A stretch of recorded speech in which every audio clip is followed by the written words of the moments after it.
आपने देखा होगा अमेरिका में क्यों बेकाबू हो गई है जंगल में लगी आग। आपने देखा होगा अमेरिका को कितना नुकसान हुआ। आपने सुना होगा सेंट एना हवाओं के बारे में। लेकिन अब सुनिए इस आग से सियासत में महसूस हो रही है तपिश, और उस तपिश के बारे में करेंगे बात।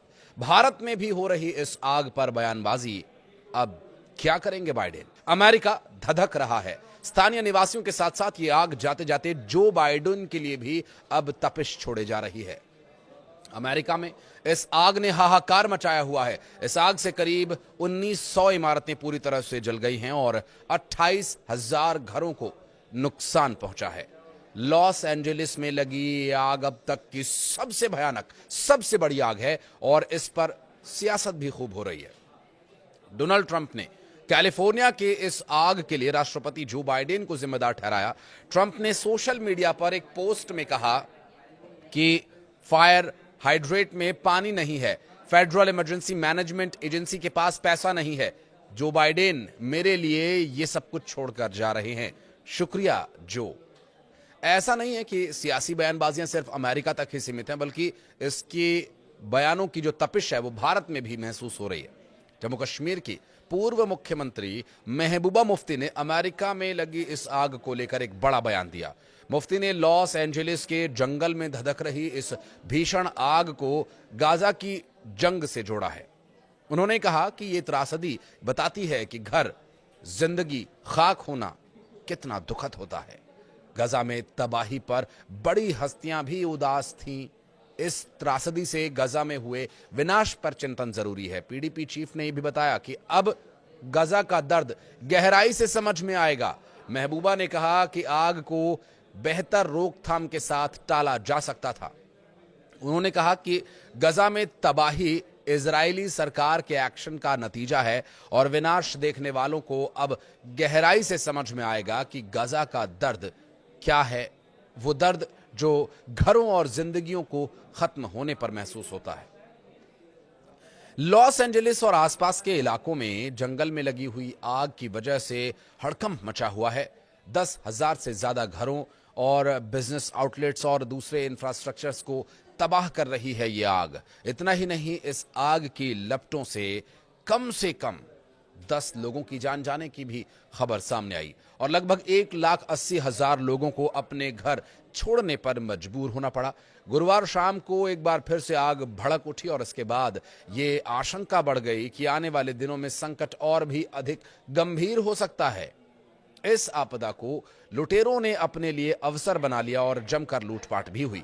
लॉस एंजलिस काउंटी के शेरिफ रॉबर्ट लूना ने बताया कि मंगलवार को पहली जो आग लगने की सूचना मिली, आपदा क्षेत्रों में लूटपाट की रिपोर्ट के बीच लगभग 20 लोगों को गिरफ्तार किया गया। कम से कम 5 चर्च, 7 स्कूल्स, 2 लाइब्रेरीज, बुटीक, बार, रेस्टोरेंट्स, बैंक्स और किराने की दुकानों को पूरी तरह से तबाह बर्बाद कर दिया गया। यहां विल वेस्टर्न रेंच हाउस और टेपांगा रेंच मोटली में भी तबाही हुई और सरकार ने अभी तक नुकसान की लागत या फिर कितने स्ट्रक्चर्स चले हैं इसकी कोई ऑफिशियल जानकारी साझा नहीं की है। मौसम और उसके प्रभाव पर आंकड़े उपलब्ध कराने वाली निजी एजेंसी एक्यूवेदर ने गुरुवार को नुकसान और आर्थिक क्षति का जो अनुमान बताया वो बढ़ाकर 135-150 अरब डॉलर के आसपास बताया है। दरअसल पासाडेना के पास ईटन में लगी इस आग में 5,000 से ज्यादा इमारतें जल चुकी हैं, जबकि लॉस एंजलिस और पैसिफिक पैलेडेट्स में लगी आग में 5,300 से ज्यादा इमारतें तबाह हो चुकी हैं।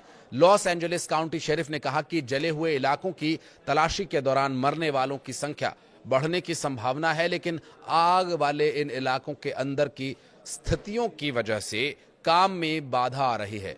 लॉस एंजलिस के मेयर कैरेन बास ने कहा कि गुरुवार शाम को आने वाली तेज हवाओं की वजह से आग और भड़क गई और उस पर काबू पाना और भी मुश्किल हो गया। अधिकारी आग पर काबू पाने के लिए संपर्क कर रहे हैं, लेकिन मृतकों की संख्या बढ़ती ही जा रही है। 10 लोगों की मौत की पुष्टि हुई है। जले हुए घरों के अवशेषों से पीड़ितों को निकालने के लिए टीम्स भरपूर प्रयास कर रही हैं और इस आग ने पॉश एरिया में बने घरों को बर्बाद कर दिया है। कई ऐतिहासिक इमारतों को खत्म कर दिया है। इसमें टोपांगा रेंज मोटल और will Rogers western range house शामिल हैं। ये इमारतें 1920 के दशक की थीं। मालिबू में समुद्र के किनारे बने खूबसूरत घर अब मलबे में तब्दील हो चुके हैं और इनके केवल जले हुए अवशेष ही बचे हैं। आग की वजह से बड़े पैमाने पर लोगों को निकाला गया है और भारी धुएं की वजह से शुक्रवार को शहर के स्कूल्स बंद कर दिए गए। अमेरिका में दूसरे सबसे बड़े Los Angeles unified school district ने यह घोषणा की है कि स्थितियां जब तक सुधर नहीं जाती, क्लासेस फिर से शुरू नहीं होंगी। राज्य की आपातकालीन प्रतिक्रिया के अलावा इस संकट से निपटने के लिए गुरुवार शाम को कैलिफोर्निया के नेशनल गार्ड को तैनात किया गया। गवर्नर गेविन न्यूजॉम ने इस बात पर जोर दिया कि लोगों की सुरक्षा के लिए संभव प्रयास किया जा रहा है, लेकिन चेतावनी दी कि हालात गंभीर बने हुए हैं। राष्ट्रपति जो बाइडेन ने आग से लड़ने में मदद के लिए संघीय समर्थन का दावा किया। उन्होंने मौजूदा स्थिति को कैलिफोर्निया के इतिहास में सबसे व्यापक विनाशकारी आग बताया है। बहरहाल इस आग के जल्दी बुझने की हम उम्मीद करते हैं और सियासी तपिश कुछ कम हो, लोगों का नुकसान कम हो, ये हम उम्मीद करते हैं, क्योंकि कई सेलिब्रिटीज के यहाँ पर घर थे जिन्हें छोड़कर भागना पड़ा। बहरहाल ये आग कब तक बुझेगी, ये यक्ष प्रश्न बना हुआ है।